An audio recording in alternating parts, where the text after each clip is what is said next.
কোন গুনাহে আল্লাহ বান্দার দিক থেকে মুখ ফিরিয়ে নেন।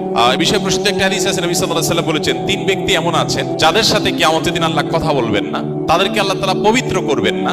এই মানুষগুলো যাদের থেকে আল্লাহ তাআলা মুখ ফিরিয়ে নেবেন, তাদের সাথে আল্লাহ কথা বলবেন না, তাদেরকে আল্লাহ পবিত্র করবেন না।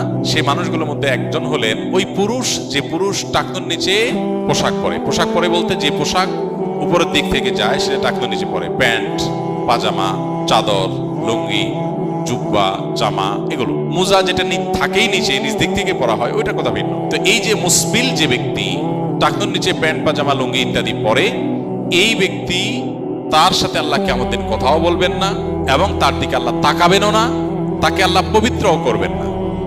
এই তিনটা ভয়াবহতা এই ব্যক্তির জন্য আছে, যে ব্যক্তি টাকনুর নিচে প্যান্ট, পাজামা, লুঙ্গি পরে। আমাদের দেশে অনেকে আছেন মসজিদে নামাজ পড়তে আসলে তখন প্যান্ট ভাঁজ করে। অনেক মসজিদে মুয়াজ্জিনরা মাইকে বলেনও যে টাকনুর নিচে যাদের প্যান্ট আছে প্যান্টগুলো উঠায় নেন। 2 নম্বর হলেন ওই ব্যক্তি, যে ব্যক্তি কাউকে দান করে খোঁটা দেয়, অথবা যাকে দান করেছেন তাকে নানার কথা দিয়ে কষ্ট দেয়। দান করেছেন, আল্লাহর কাছে আশা করবেন এর বিনিময়। যাকে দান করেছেন তার সাথে আপনার কোনো আলাপ থাকবে না। দান করে খোঁটা দিলেন, কষ্ট দিলেন, খোঁচা মেরে কথা বললেন, এগুলো বললে আপনি আল্লাহ তাআলার দৃষ্টি থেকে সরে যাবেন কিয়ামতের ময়দানে। নাম্বার 3, ওই ব্যবসায়ী, যেই ব্যবসায়ী তার পণ্য বিক্রি করতে গিয়ে মিথ্যা শপথ করে।